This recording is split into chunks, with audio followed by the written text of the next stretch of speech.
propia red de la exhibición, propia red de apoyo, la propia red de amistad, la propia red de creación, de conexiones, la propia red de legitimización. Esta es la propia network.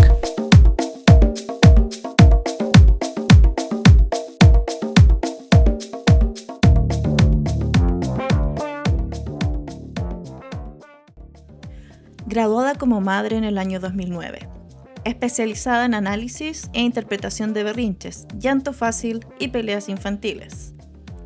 Con amplia experiencia en investigación y anticipación de los hechos. Supervisión constante de las tareas asignadas con especialidad en ¿lavaste los platos y tendiste la cama? Optimización de recursos a través de programas como La comida no se desperdicia, se hace el respectivo recalentado y toda camiseta vieja será convertida en trapeador. Visión estratégica para encontrar lo que el resto no encuentra en la casa. Capaz de gestionar tareas de último momento el domingo a las 22 horas. Gran iniciativa a la hora de resolver cómo llegar a fin de mes sin morir en el intento. CEO del hogar. Este es el currículum de nuestra invitada de hoy, Glenda Rosero Andrade, artista visual del Ecuador, con la que tuve una conversación centrada en las interconexiones de los trabajos de cuidado y sustento y la creación artística. En América Latina, más del 91% del trabajo doméstico remunerado es realizado por mujeres y una gran mayoría de ellas lo hacen en condiciones informales, sin acceso a seguridad social ni derechos laborales. Pero lo que más nos impacta es que el trabajo doméstico y de cuidados no remunerado, como limpiar, cocinar, criar o cuidar familiares, aporta entre el 16% y el 27% del Producto Interno Bruto en algunos países de la región. Y el 74% de ese trabajo lo hacen mujeres. ¿Qué pasa cuando esa misma mujer también intenta sostener una carrera artística? ¿Cómo se entrelazan los cuidados y la creación? Glenda nos abre las puertas a su experiencia para hablar de esas intersecciones, de cómo el arte nace en medio de la vida cotidiana y de cómo se produce desde el cansancio, desde lo doméstico, desde el deseo de resistir y persistir. In this episode of La Propia Network, we speak with Ecuadorian artist Glenda Rosero Andrade about the intersections between artistic labor and domestic work. In Latin America, women carry out the vast majority of unpaid care and household tasks, work that contributes up to 27% of some countries' GDP, yet remains invisible and undervalued.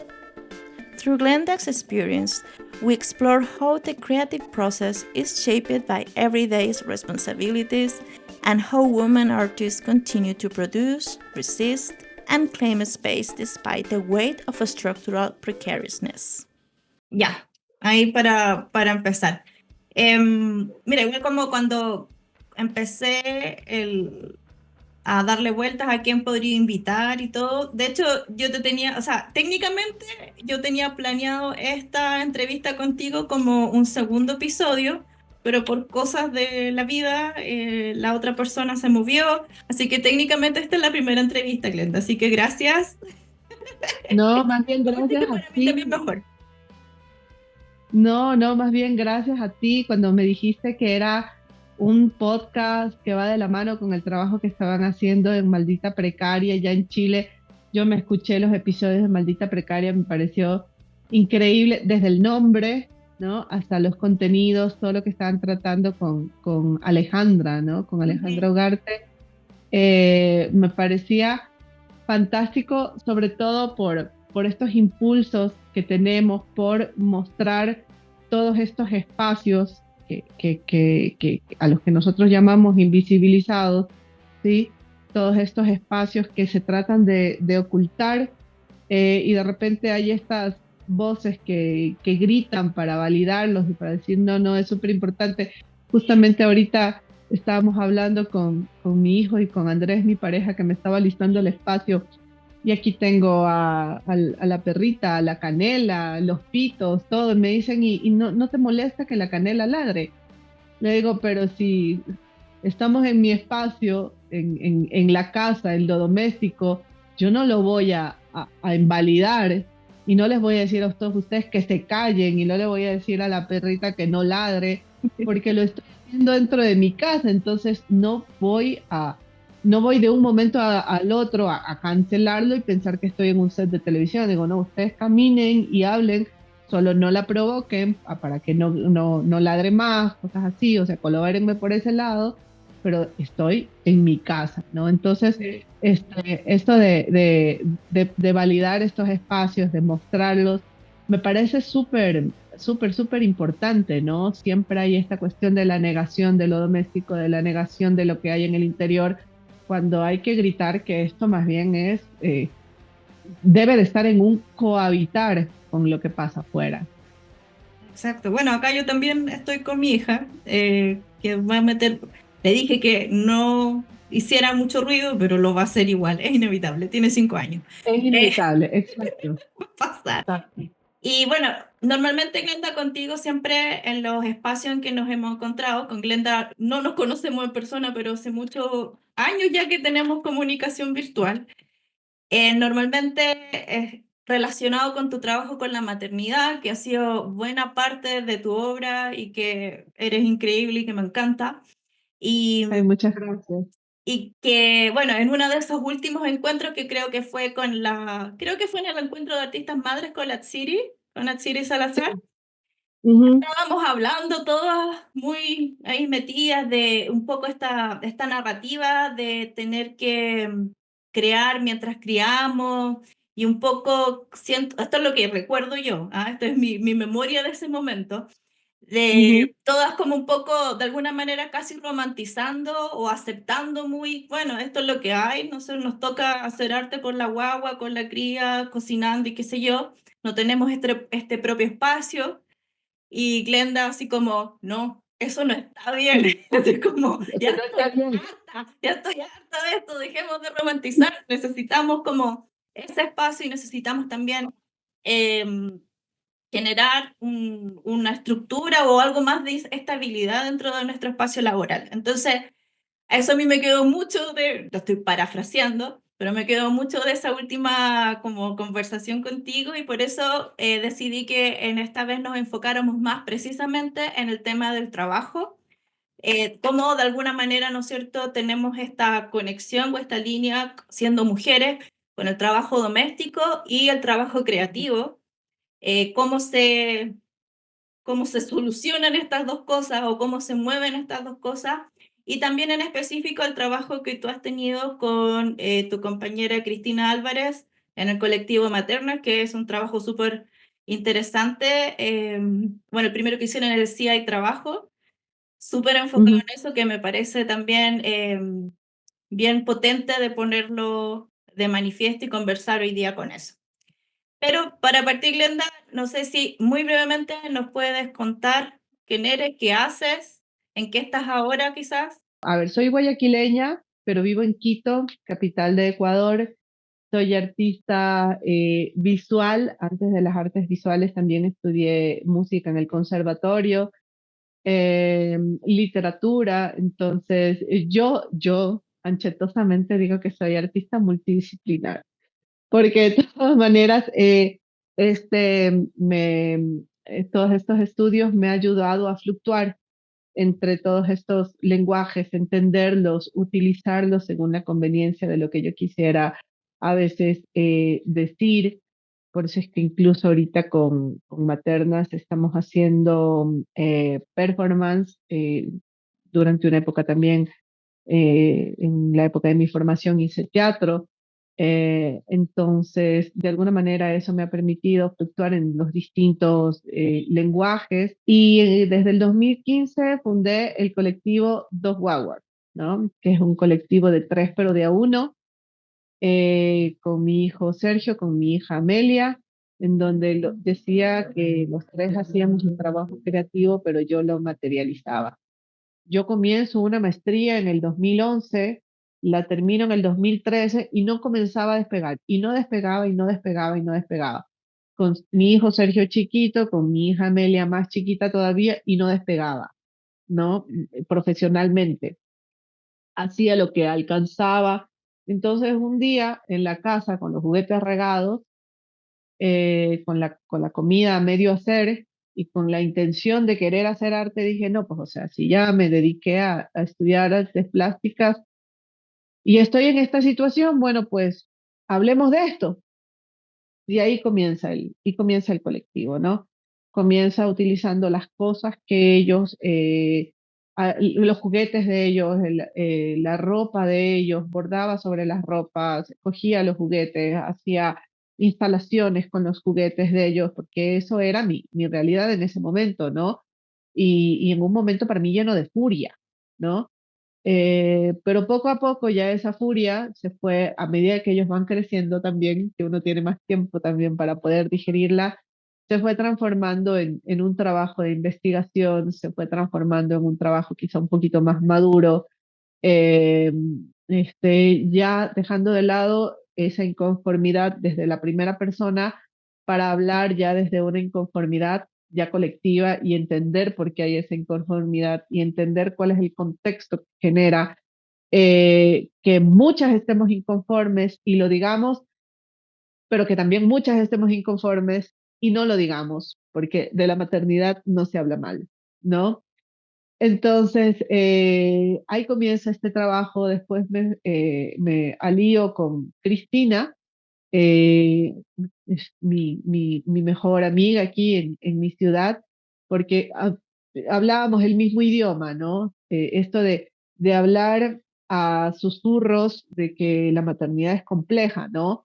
Y de repente uno habla en susurro y la otra también y hacemos clic y comienza el colectivo Maternas con el primer, en el 2022 fue un festival, no, fue un especial de Halloween, pero las dos nos lanzamos muy por jugar, ¿no? Porque contemos historias de terror de las madres, ¿no? Entonces, donde recolectamos todas estas voces de mujeres que no tenían nada que ver con ser artistas, la mayoría de ellas amigas, pero lo que nosotros decíamos historias de terror para el especial de Halloween. Y la historia de terror era que se agrietaban los pezones y nunca nadie te había dicho que la lactancia iba a ser tremendamente dolorosa y que con esos pezones agrietados y sangrantes tenías que seguir dando de lactar, ¿no? Otras historias de terror sobre mujeres que recién hechas las cesáreas, tenían que pararse a seguir produciendo porque el trabajo te obligaba, porque si no te votaban, ¿no? Entonces tienes que dejar a tu hijo ahí, votado, y lo voy a decir así sinceramente, aunque me van a decir, pues es que es el trabajo, no, pues tú estás dejando una vida a un lado, una vida que se celebra que las mujeres nos embaracemos, demos a luz, pero cuando tenemos que responder a un sistema productivo, ya eso no se celebra tanto. Déjalo votado porque tienes que responder por el otro lado y tenía que dejarlo votado para poder seguir en lo suyo. Entonces hacemos este especial de Halloween y poco a poco estas efervescencias de hablar de lo difícil de la maternidad ya se fueron decantando en lo que consideramos las dos nuestros trabajos más maduros, porque ya van de la mano con investigaciones, que es el CIA Trabajo y la banderada del Ecuador, que es el de ahora último, en donde hablamos de específicamente la problemática de las mujeres artistas madres, artistas y madres. Y tenemos tres cosas difíciles. O sea, mujer en el circuito artístico, que ya es complejo, artista, que es una profesión bastante compleja, ¿no? Y la vulnerabilidad de la madre que tiene una sobrecarga de los trabajos maternos y que aún así intenta seguir haciendo, produciendo, investigando y gestionando arte. Sí, eso es como una de las cosas complejas, que es precisamente el tema como de las 3 jornadas, porque ni siquiera son 2, sino que son 3 jornadas que toca cuando uno es mujer artista, si uno le suma la maternidad aún más, pero incluso yo creo que ni siquiera es necesario agregarle la maternidad, como porque por esta misma investigación que tú hiciste, las labores domésticas recaen normalmente en las mujeres. Entonces, Correcto, te toca tener el trabajo remunerado fuera de casa, porque el trabajo artístico no da para sustentar. correcto. Ujú. y además tienes que hacer tu trabajo artístico porque si no, no eres artista, y además tienes que hacerte cargo de todo el trabajo doméstico. Son Ujú. 3 cargas y si bien yo, o sea, algo que nos atraviesa a nosotras en particular como artistas, pero es algo que en general nos compete a todas las mujeres, o sea, todas las mujeres que estamos viviendo en este momento, en este mundo capitalista, post-apocalíptico, nos toca tener al menos 2 jornadas como mínimo. Entonces, Exactamente. ¿de qué manera, tú has podido convivir con estas 3 jornadas o 4 jornadas, si le agregamos maternidad? ¿Y de qué manera tú sientes que, has podido sostenerte? ¿Qué estrategias has tenido que desarrollar para poder sostenerte y seguir creando además? Oye, es una pregunta súper, súper difícil porque yo no sé desde qué frente contestarla. Eh, bueno, o sea, para comenzar, yo creo que mucho tiene que ver con que yo siempre, siempre digo, antes de contestarla, que yo hablo desde mi experiencia, que es una postura de una persona a la que mis padres me pudieron dar las armas para poder hacer muchas cosas, ¿no? Entonces, y yo me refiero a que cuando yo era niña, desde niña hasta adulta, yo estudié doble jornada. Yo estudiaba en el colegio y estudiaba en el conservatorio. Ahora yo veo para atrás y no sé cómo lo hice, ¿no? Yo terminaba el colegio a la 1:30 de la tarde, 3 de la tarde estaba en el conservatorio, estudiaba hasta las 7 de la noche piano y todas las materias musicales, y tenía que responder a 2 bachilleratos y los respondí fuerte, ¿no?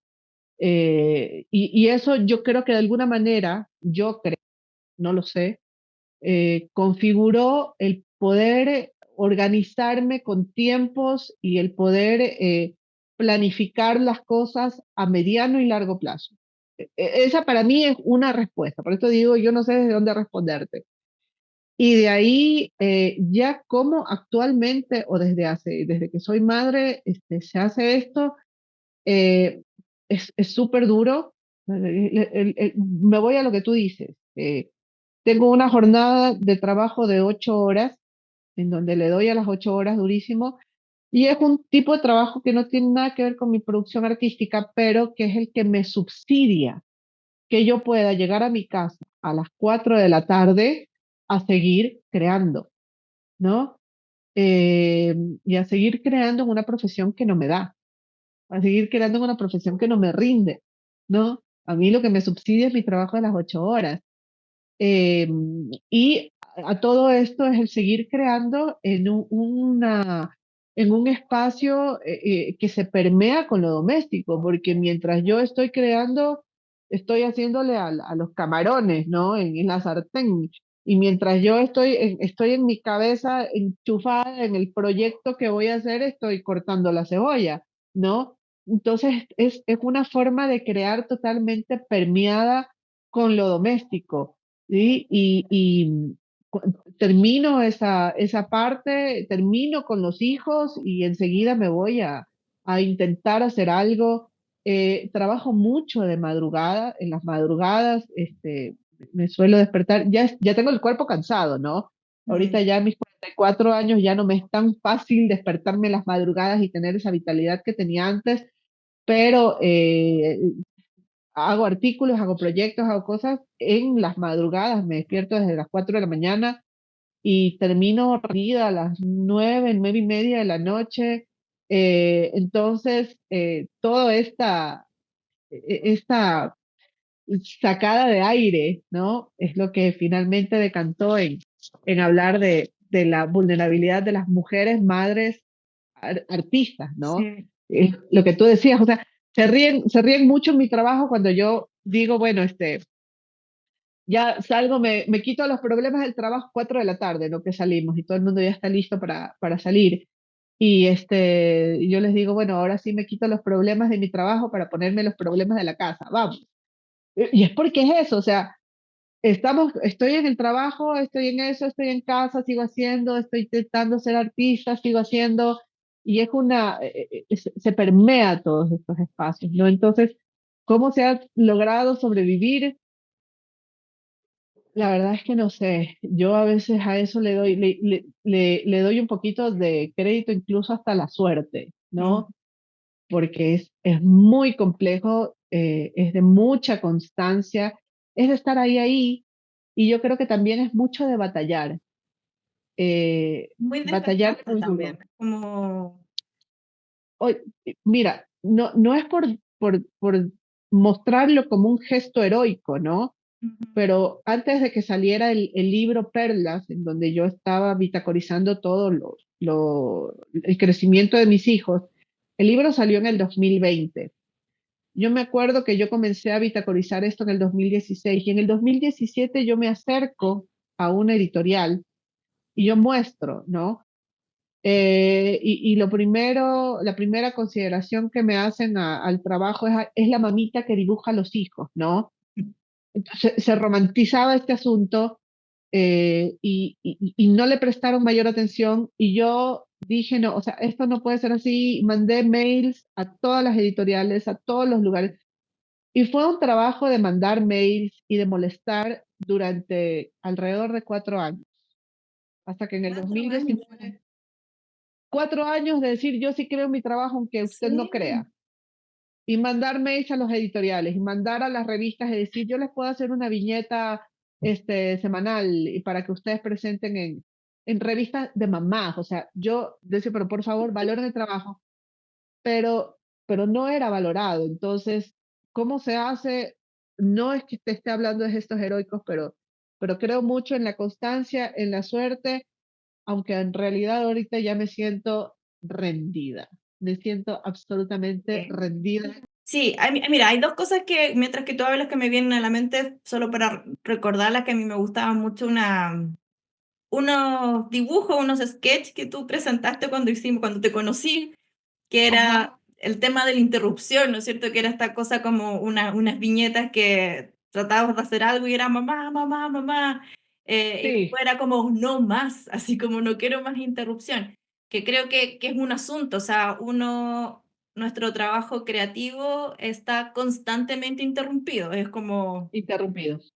y hay que Exactamente, aprender a vivir con eso o si no, no se hace. Y lo otro que este tema del desgaste que es tan complejo y que creo que también se enlaza súper bien en general, con el sistema productivo y cómo el trabajo de la mujer en general es un trabajo que no se remunera, pero que tampoco se reconoce, que tampoco se dignifica y que finalmente es un trabajo esclavizante que termina con uno hecho, no sé, a los 60 años, con cáncer, con enfermedades, con dolores, exacto. que se manifiesta también en los cuerpos. Em, no digo que los hombres en general no, digamos, sobre todo desde una perspectiva de clase, no sean explotados, pero es como que la mujer siempre es el doble, ¿no es cierto? Siempre es como eso y un Pero poco más. es que claro, o sea, cuando nosotros hablamos de que el mayor porcentaje de tiempo de carga laboral doméstica cae sobre la mujer, no estamos hablando en cosas que se nos ocurren. Aquí en Ecuador, con Cristina, utilizamos las estadísticas del INE, estábamos leyendo las estadísticas de trabajo en España, o sea, son Sí, porcentajes que se repiten. Entonces, es lo que tú dices, cuando, finalmente hay un trabajo adentro que no está reconocido pero que sostiene todo lo que está pasando afuera. exacto. Glenda, cuéntanos un poquito de este proyecto que hiciste con Cristina Álvarez, em, que lo encuentro súper entretenido además, y creo que tú tienes porque en tu web vi que tenías un trabajo anterior o una especie como de precuela de esto de si hay trabajo que, ¿cómo se llamaba? Algo de la casa, que era como el SEO de la casa. Ah, sí, sí, sí, eh, sí.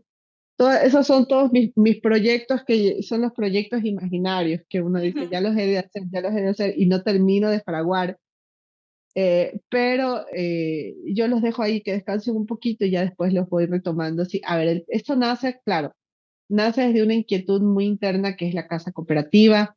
Esa, la casa Eh, cooperativa. la casa cooperativa mostré la primera parte, que es lo que yo digo, porque la segunda parte se supone que voy a meter a más gente y hasta ahí he llegado porque no he podido tener fondos para meter a más gente y hacer logos y un montón de cosas. Pero la primera parte la mostré en el 2022 en AME, que es Arte Mujeres Ecuador, en donde yo me muestro como una oficina, como una cooperativa. Entonces, ¿de qué se trata la casa cooperativa? Traduzco el lenguaje productivo hacia lo que son los procesos del hogar, los procesos de la casa. Entonces, por ejemplo, digo que yo soy el CEO, yo soy el gerente, mis hijos eran más pequeños, ¿no? Entonces, el uno era asistente de gerencia, mi hijo mayor, porque es al que yo más le mando a hacer, la otra era otra cosa, y creo que los gatitos que estaban por ahí les había puesto que eran como que los de ocio y bienestar, no sé qué. Bueno, estábamos en plena pandemia, ¿y por qué pasa esto? Porque iba muy de la mano con el trabajo que uno tenía que hacer en pandemia y al mismo tiempo la casa. Y en pandemia fue una locura. O sea, por lo menos ahora que uno va físicamente al trabajo, comienza a las 8 y termina a las 4. En pandemia No, era era una horrible. cosa, no, era horrible. En pandemia no había hora de entrada, no había hora de salida y uno estaba ahí con la sartén y al mismo tiempo era horrible. Entonces, ¿qué pasó? Que una de las formas de sobrevivir en pandemia para mí fue planificar mucho, ¿no? A tal hora se hace esto, a tal hora me voy a levantar, voy a dejar haciendo la comida, voy a proformar las cosas de esta manera, tal día voy a ir al supermercado. Y yo me hice eso.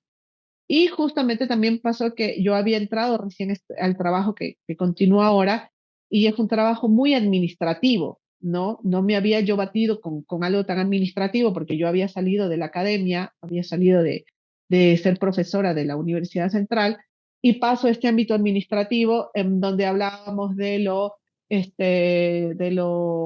orgánico, estructural, lo orgánico no sé qué. Entonces yo digo, pero esto se parece a la casa de cuántas veces se proforma, de cuántas veces se hace esto, de cómo se hace el aseo, de cómo se hace esto de aquí, pues dije, pero esto se parece a la casa, y ahí nace la casa cooperativa, ¿no? En donde yo también hago mi estatuto, en donde yo también hago lo orgánico, estructural, lo hago lo jerárquico, hago lo no sé qué, hago lo no sé cuánto, y yo hago mi casa cooperativa, ¿no?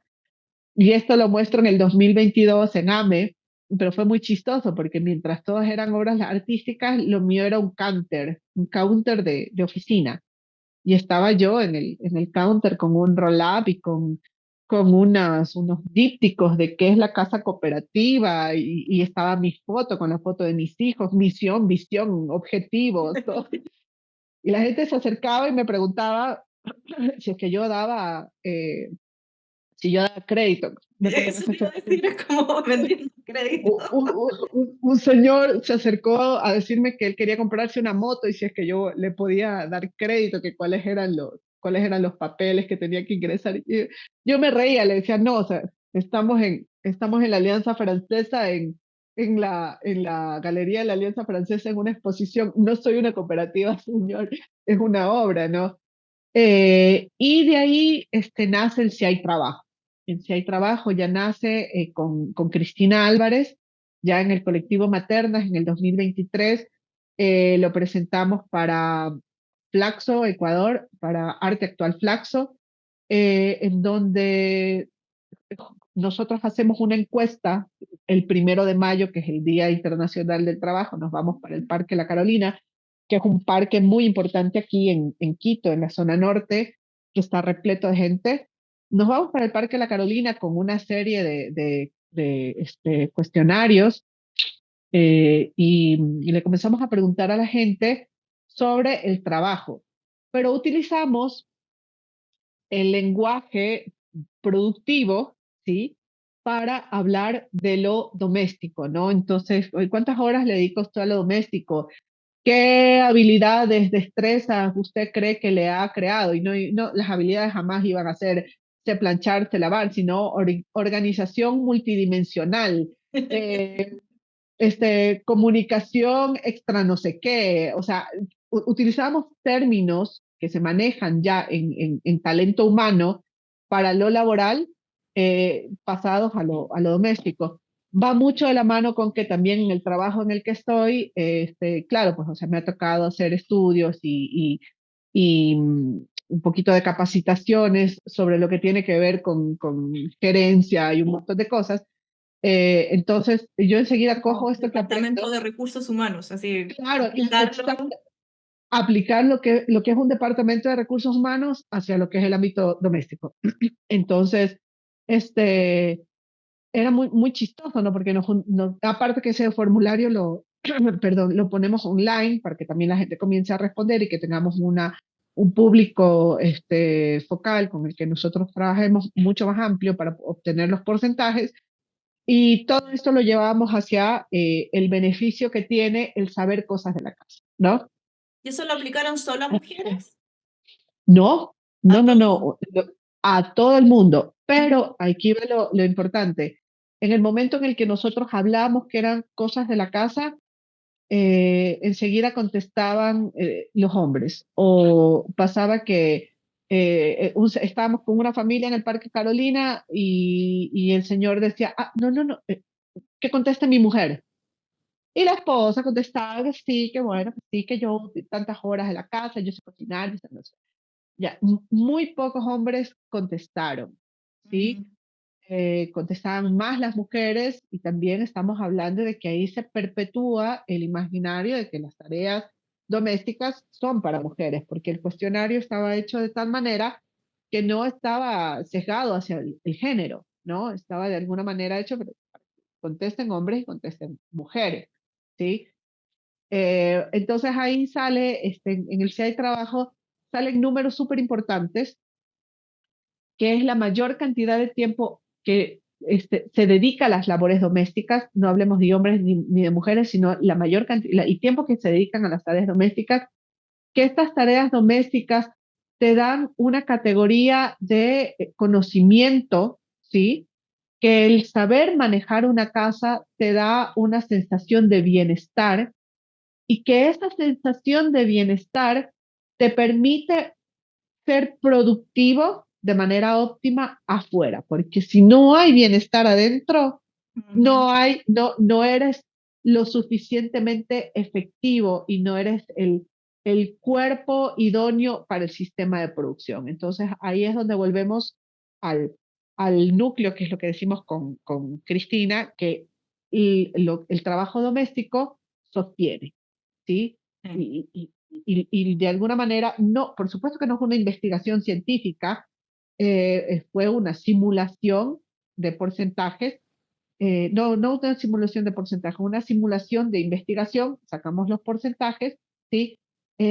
Pero, volvemos al núcleo, ¿no? Volvemos a que hay un trabajo adentro que sostiene y sobre todo nosotros estábamos preguntándole a las personas que desde cuándo ellos comenzaron su tarea doméstica. Estamos hablando de que cuando tu hijo, por ejemplo, por primera vez arregló su cama, a los Ujú. 5 años. Digo, a los 5 años tú le enseñas a arreglar la cama, ta, ta, ta, ta, ta, ta.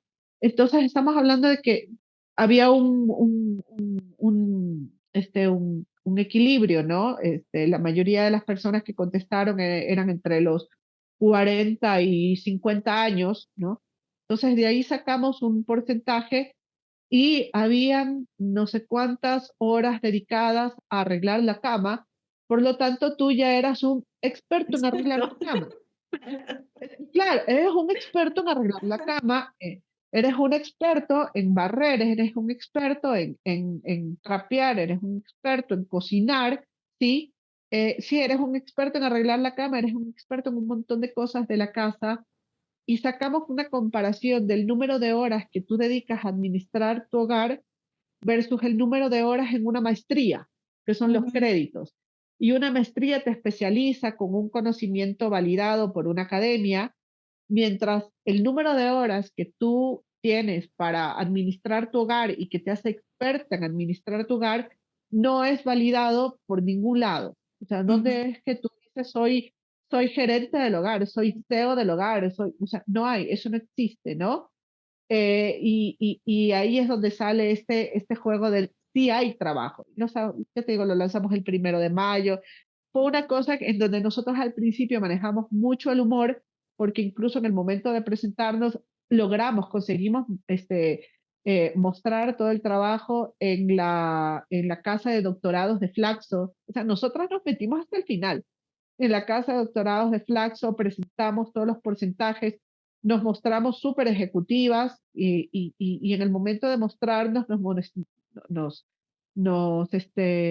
mostramos también como CEO del hogar, como experta en maternidad. Claro, Ujú, pero ¿quién nos valida eso? O sea, nos tocó validarnos nosotras mismas y finalmente mostrar todos estos porcentajes del el nivel de experticia y de conocimiento que hay dentro de un hogar que no es validado y que sostiene, ¿no? ujú, Eh, Algo súper importante que es una cosa que yo estoy de alguna manera manejando desde hace rato es que todo este conocimiento que nosotros tenemos dentro del hogar es súper valioso, es un conocimiento, son saberes validados que han venido desde nuestras ancestras, ¿no? O sea, la abuela, la madre, la hija, y yo le enseño a mi hija, porque por supuesto nosotros hemos tenido la mayor carga de trabajo doméstico, de mi lado yo le enseño a mi hija y a mi hijo, y le enseño totalmente consciente y politizada, diciéndoles de que esto es manejar un hogar, y ven, esto se hace así, y ven, esto se hace así, porque lo que yo hago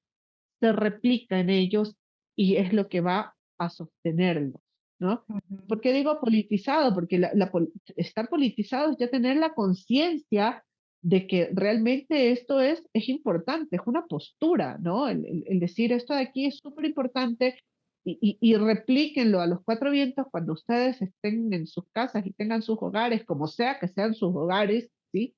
Eh, con los distintos tipos de hogares que vayan a tener, eh, tener esta conciencia de que lo que está pasando adentro es un saber. No arreglas la cama porque sí, ni cocinas porque sí, ni barres porque sí. Es un saber que ha venido, ¿no? Que ujú. te está sosteniendo, que te produce el bienestar suficiente para ir allá afuera y ganar tu platita y sostenerte, ¿no? Entonces, esa es la parte del interior que nosotros queríamos sacar en Sí hay trabajo con Cristina. ¿Qué reacciones, yo me pregunto, cuando fueron ahí al Flaxo a hacer esta presentación a las personas del magíster, qué tipo de reacciones tuvieron ellos? ¿Cómo fue esa recepción? Claro, es complejo porque tú no te vas a batir con eso, pues con un par de locas ejecutivas, porque fuimos bien encachinadas. Claro, un par de ejecutivas que fueron a hablar acerca pero es que me acuerdo que me reía tanto porque las dos en ese momento no nos reíamos, las dos súper serias, ¿no? Hablar acerca de la organización multidimensional. ¿Y qué es la organización multidimensional? La capacidad que tú tienes, pues, de estar ahí haciendo un montón de cosas y de La hablar acerca de trabajadora polifuncional que somos la, todos. la la trabajadora polifuncional, la capacidad de comunicación que escucha o la capacidad ¿cuál era la otra? Los términos que sacamos eran increíbles. La comunicación, poli, era como verbal, no verbal y no sé qué, y la capacidad de escuchar y hablar al mismo tiempo. O sea, sacamos, pero con términos súper chéveres. Y claro, la gente se quedaba así y después se reían y terminamos la presentación y el escuchar es cierto, ¿no? Es cierto mostrar desde otro enfoque estas cosas, mostrar desde otro enfoque toda esta realidad de alguna manera de construirla, reírnos un poquito con Cristina, porque la idea es siempre mostrarlo con humor,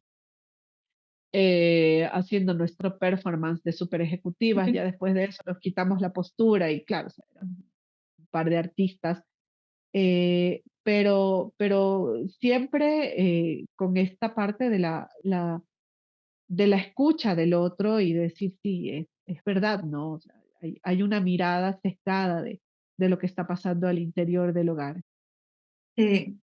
También lo otro que como me surge como reflexión o como pregunta a raíz de este tipo de trabajo que, ¿no es cierto?, visibilizan y que, como tú bien dices, le dan esa, utilizando un lenguaje que no le es propio, porque en el fondo lo que queda claro yo y lo que yo siento que es como importante es que no hay un lenguaje para nombrar esto que nosotros hacemos. No hay como nuestras propias palabras que sean lo suficiente fuertes y válidas para decir, mira, yo soy, no sé, la experta en el hogar, o yo sé hacer No, esto no hay un bien, lenguaje. o entonces No hay un lenguaje. no hay un lenguaje, entonces ustedes hacen uso de un lenguaje externo totalmente como ajeno.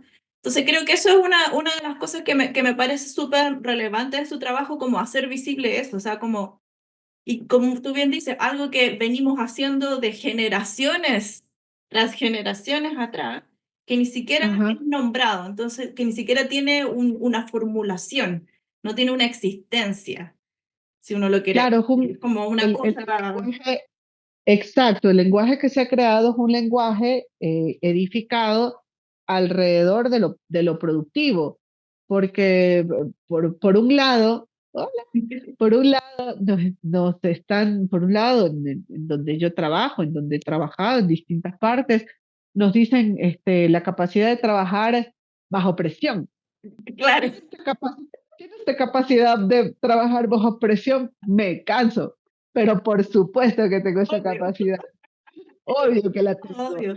No, claro, entonces estamos hablando de que en otros lugares se ha edificado todo este lenguaje a partir de esas condiciones necesarias, de esas condiciones de las que quieren hablar, pero es un lenguaje que no se aplica aquí en el lugar. Aquí en el lugar está mitificado, romantizado, es la mamita que escucha, que oye, que no sé qué, que es la mamita que al mismo tiempo pasa la escoba y al mismo tiempo cocina y ¿cómo se llama eso? Eso se llama una capacidad de organizarse increíblemente, pero son capacidades adquiridas, no son destrezas adquiridas. Son destrezas adquiridas que yo después me voy a mi trabajo y tengo la facilidad de hacer un proyecto y al mismo tiempo una planificación y al mismo tiempo no sé qué. ¿Y cómo eres multitasking? Eso lo inventamos nosotras. Adivina cómo soy multitasking. Claro, por supuesto, pero dentro de casa no hay cómo nombrar ese lenguaje. Entonces, cuando nosotros utilizamos ese Sí. lenguaje aplicado a recursos humanos, o sea, armar todo ese proyecto para nosotras fue una maravilla, fue un deleite, ¿no? Sí, qué Utilizar entretenido. estas palabras y todo. Nos Sí. entretuvimos. Y bueno, a mí lo otro también que no lo he analizado, lo voy a lanzar en verdad, pero es algo como que me genera esa como cuidado o duda, es que a raíz de cuando uno empieza, bueno, nosotros como feministas, digamos, como que uno empieza Ajá. en esta valorización de las labores de cuidado y de sustento, ¿no es cierto?, del hogar. Eh, por otro lado, hay como una versión capitalista de esta cosa y tú te encuentras como con estas figuras de las que acá llaman las trade wife, que son estas chicas, ¿no es cierto?, que hacen redes sociales haciendo, no sé, sus baking y su cocina y sus cosas maravillosas y que todo es como que de alguna manera también ponen en relevancia y como valorizan también ser una buena ama de casa o una buena madre, buena, ¿no es cierto?, en este sentido, como la perfección, muy años 50 por lo demás, pero hay como dos discursos que parecieran iguales, pero no son iguales. Y eso me parece a veces un poco como, no sé, hay como que tomarlo con pinzas, creo yo, porque se puede malinterpretar, se puede como hacer entender, y me pasa a veces como tener este tipo de conversaciones y es como, bueno, sí, somos súper buenas amas de casa, pero es como, estoy cansada de ser ama de casa, me gustaría no poder serlo. Ah, sí sé que soy buena, sí sé que lo hago súper bien, pero ¿cómo hacemos que esto sea más equitativo, por ejemplo? En vez Ujú. de como un poco cuando tú tuviste esa reacción en, en el encuentro, o sea, cómo dejemos de romantizar, cómo no caemos en la romantización, pero al mismo tiempo valoramos. Eso es como, siento yo que es un terreno bien Ujú. Es bien limítrofe. escabroso. Sí, Es bien escabroso porque eso justo estaba yo hablando hoy día con mi pareja, con Andrés, un poquito de que el capitalismo, o sea, salen estos nichos de resistencia y viene el capitalismo y te los comes. se los come, ¿no? Y cómo hacemos con esta parte, por ejemplo, lo que tú estabas ahorita diciendo de esto de las redes sociales, de volver a las mujeres que son ama de casa y hay unas que les aplauden, hay otras que no, los hombres encantados, yo creo que va muy de la mano bajo qué mirada se ve eso, ¿no? Porque vamos a tratar por partes, ¿no? Si a una mujer le encanta hacer las cosas del hogar, pues está bien. Lo importante es que tenga la conciencia de que ha elegido en libertad. A mí me encanta cocinar. Me encanta cocinar. No porque me lo impongan, no, me encanta cocinar. Y resulta que en el momento de cocinar, para mí es mi momento de estar yo sola. Yo pido que por favor nadie se meta a la cocina porque es el momento en donde yo estoy haciendo las cosas. Mi cabeza está en otro lado mientras estoy, dale, dale, dale. Salgo de la cocina y lo tengo todo armado, ¿sí? Me encanta cocinar y yo elijo cocinar en la conciencia de ser libre de hacerlo, ¿ok? Eh, pero aquí va el otro lado, ¿no? Aquí va el otro lado que es bajo qué mirada se aprecia, ¿no? Y es esta mirada patriarcal de qué bonita cómo sirve, ¿no? Y posiblemente va muy de la mano, en redes sociales viene mucho el postureo, va muy de la mano del discurso que se utiliza, ¿no? Para quién lo haces y por qué lo haces, pero siempre va a haber esta mirada de sirves, ¿no? De estás sirviendo, estás dando al otro que te está viendo, ¿no? Eso para contestar la primera parte de tu pregunta. Ya por otro lado, ¿cuál era la otra parte de tu pregunta? Esa parte ahí, la editas. La otra parte era, déjame acordarme, cuando tú dijiste este, No, ni se yo me me fue. acuerdo. Estamos súper bien. No, no, es que Pero esto creo de, que ya lo mencionaste, o sea, es como este doble lado, o sea, de cuando uno... sí. Y cuando tú estás hablando, sí, ya me acordé de que soy ama de casa, me gusta ser ama de casa, pero no quiero ser ama de casa. Bueno, ahí sí, o sea, vamos a esta parte de tienes plena conciencia de que este ha sido, o sea, la idea de las tareas del hogar que son para mujeres y que tienes que servir súper bien es un nicho creado desde lo patriarcal, desde que la mujer tiene que servir y sí, o sea, tener plena conciencia de cuestionarse ese papel, plena conciencia de cuestionarse ese rol, sí, y ir de la mano con este engranaje de intentar buscar. Ahora, yo te estoy hablando desde el privilegio de una mujer blanca estudiada en el momento en el que digo que es fácil buscar o puede buscar, no, no es fácil buscar. O sea, hay quienes están en ese nicho y no pueden salir simplemente de ese lugar, ¿no? Es súper, súper complejo esta parte. Por ejemplo, lo que tú acabas de decir va muy de la mano con esta tesis de la Betty Friedman, de el malestar que no tiene nombre, de las mujeres de los 60 70 que son estas mujeres de clase media que salían es un estudio hecho en Estados Unidos, ¿no?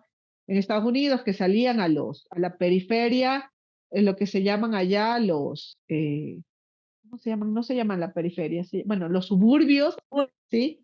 Con los suburbios que son con sus casas y todo esto, y que lo tenían todo, tenían la línea doméstica, la línea blanca, tenían el refrigerador, el horno, todo, y sin embargo tenían un malestar que no tiene nombre. Y ella dice, bueno, ese malestar que no tiene nombre es la incomodidad de sentir que su vida no va más allá, ¿no? Entonces, claro, esta era la incomodidad y eso va muy de la mano con el buscar, el tener plena conciencia de que no, que ese no es el nicho, de que en realidad hay que seguir peleando y seguir batallando quitar ese techo de cristal, por estudiar, aunque las condiciones son adversas. Mira, lo que tú acabas de decir de que la mayoría de las estudiantes en artes eran mujeres más que hombres. Fíjate que cuando yo estaba dando clases en la Universidad Central, igual entre las muchas investigaciones que yo quise hacer, no se puede hacer todo, no hay no hay una base económica, no tenía tiempo, un montón de cosas, pero había unas chicas que sí lo habían logrado hacer, que la mayoría de estudiantes que ingresaban a la universidad eran mujeres. Sin embargo, con el pasar de los años, las mujeres se iban retirando y quedaban los hombres. Y no solamente quedaban los hombres, sino que los nichos laborales, que ya fue de lo que tú hablaste, se iban para los hombres. Y estas chicas hicieron una pequeña investigación, de la cual no he podido yo acercarme del todo, pero hicieron una pequeña investigación de por qué hay esta parte, esta migración, ¿no? Esta salida de mujeres, de estudiantes, y tenía mucho que ver con el cuidado. Sea, ya se casaban y ya tenían que dedicarse al hogar, ya se embarazaban y tenían que dedicarse al hijo, ya que tenían que dedicarse a su madre, a su padre enfermo, y eran muy pocos los casos de los hombres que se casaban, ¿verdad? Y que tenían que dedicarse a la casa, a Claro. subsidiar, o sea, buscaban cómo hacerlo. Entonces, todo esto va de la mano con lo que tú me acabas de decir, ¿no? O sea, de alguna manera, cómo hablamos de lo doméstico, con esa mujer que dice, no, estoy sola aquí, pero ya no quiero. Chuta, pues si la situación es totalmente adversa para muchas veces salir de eso. Incluso, como yo te digo, yo te hablo desde el privilegio, ¿no? Y yo sé que soy una persona privilegiada, porque hay muchas que en el momento en el que dicen, no, no quiero dedicarme solo a las tareas domésticas, ¿cómo se dedican al estudio? ¿Cómo se dedican a la universidad si es que no tienen posibilidad de hacerlo? Si es que posiblemente están en un hogar con violencia doméstica, en donde las mujeres simplemente no pueden dedicarse a estudiar porque ¿qué haces allá estudiando y te corresponde quedarte aquí? Entonces, son cosas a las que todavía hay que batallarlas, de las que todavía hay que hablar y todavía hay que seguir haciendo muchísimo. Sí, sí, a mí solo como para cerrar el tema, esta cosa que, bueno, es parte también de todos estos proyectos que hemos hecho, primero con las malditas precarias y ahora como de las legitimizaciones, ¿no es cierto?, de los discursos, de los conocimientos, de las propuestas que vienen desde las mujeres. Y con respecto a lo doméstico ya más específico, esta validación del espacio doméstico a través de, digamos, pensadoras feministas, sobre todo latinoamericanas, que yo creo que han sido las que han puesto más énfasis en esto, validar las labores de cuidado, los trabajos domésticos, pero también siento que hay que tener ese ojo, como dices tú, como el capitalismo viene y se come todo, tener ese ojo también suficiente de decir, a ver, ya, sí, somos nosotras las que nos estamos validando acá, y estamos generando este reconocimiento, pero no es para nosotros quedarnos para siempre en este espacio y que este espacio sea solo Correcto. nuestro y que no, nadie Ujú. más lo pueda. Yo creo que hay un tema de democratización, ¿no es cierto? Como de lo Correcto. validamos para que todos se sientan bien haciendo esto, finalmente, que no sea Exacto, solo, lo validamos desde la corresponsabilidad también. claro. Mira, por ejemplo, lo que tú dices, no, no es lo mismo presentarte en redes sociales como una mujer que hace todo lo doméstico y Dios mío, qué maravilla, o sea, los hombres he visto, y yo sé exactamente a qué personaje nos referimos, que para mí no es un personaje al que le quiera dar la contra, ni es un personaje al que quiera juzgar, porque es un personaje, sino que yo lo que juzgo es la manera en la que se mira ese personaje. Ujú, Este, que, bueno, si estamos hablando exactamente, por ejemplo, de una influencer española, ¿no? En donde la mayoría de los comentarios son de hombres, que validan que el espacio doméstico le corresponde a la mujer. ujú. ¿Sí? Más allá de que ella esté disfrutando o no sus labores, porque posiblemente le encantan y las ha elegido en plena libertad, ¿sí? es la mirada del otro, desde dónde la validan, de qué es lo que esperan de ella. Vamos a ponerlo en el otro lado. Si nosotros vemos a un hombre en labores domésticas, se presenta heroico, Bueno, estoico, ayudador, colaborador. Él sí sabe cocinar, él sí sabe cómo hacer las cosas, él sí sabe limpiar una cocina, él sí sabe mantener un hogar, ¿no? Entonces es la mirada desde donde se aprecia.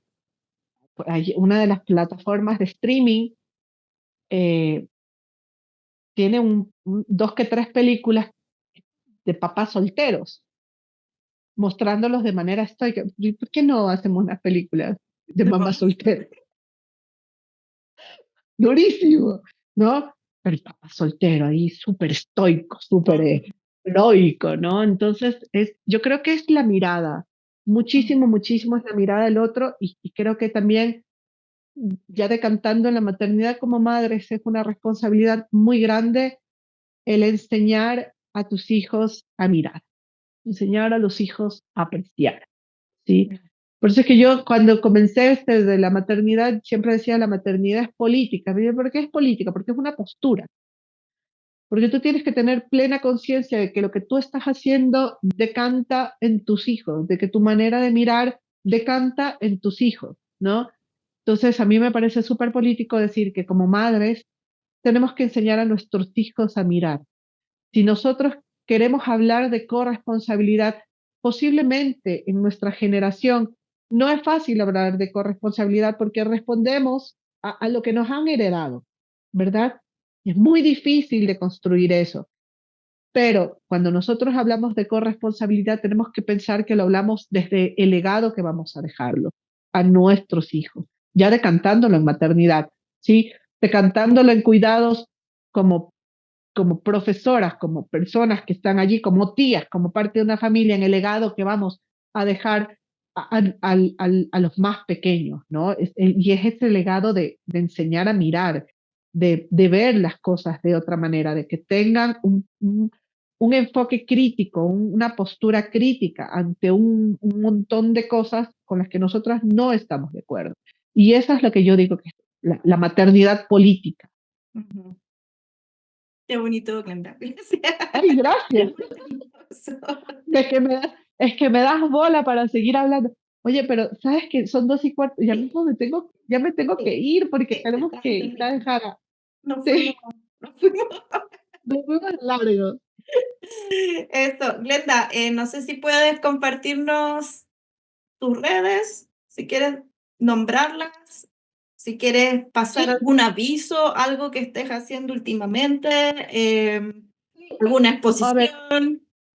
ahorita con Cristina lo que estamos haciendo es, lo decía y trabajo, lo estamos tratando de mostrar a nivel nacional, se fue para Cuenca a una muestra también de Artes Mujeres Ecuador, la sexta edición.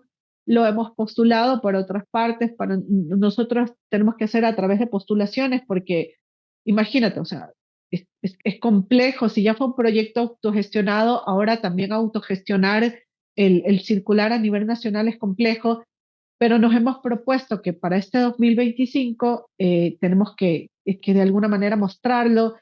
Hay por ahí un artículo que esperamos que ya salga a nivel ya latinoamericano. Entonces, lo que queremos hacer es justamente difundir el trabajo, difundir la investigación, porque nos parece súper importante hablar de eso. Entonces, ahorita estamos más bien en esta parte de circulación, que es lo que estamos intentando darle impulso. Y tenemos un montón de ideas que ya para el 2026 queremos decantarlo. También Cristina está terminando una maestría en Flaxo, Ecuador, que está durísima, entonces ella está muy dedicada a eso y por eso hemos decidido que este año más bien termine esa parte para poder avanzar con otros proyectos, pero pueden buscar todo lo que yo hago y lo que hace Maternas en mi página. Bueno, en redes sociales me muevo más bien a lo que es nivel íntimo, ¿no? Tengo mis perfiles cerrados. Hay mucha inseguridad en Ecuador, entonces me tocó cerrar los perfiles. pero todo el trabajo artístico se puede ver directamente en el Por ahí te portafolio digital. pueden contactar por correo electrónico. Claro, por ahí ahí está Ujú. todo, correos electrónicos, yo estoy súper atenta a todo. Ok. Gracias, Glenda. Gracias por tu No, tiempo. muchísimas gracias a ti, Alma, qué lindo, qué honor y qué bestia, qué privilegio Sí. formar parte de tu podcast y todos estos proyectos que lanzamos desde lo precario. O sea, yo siempre digo, ¿no? Los proyectos que logramos hacer.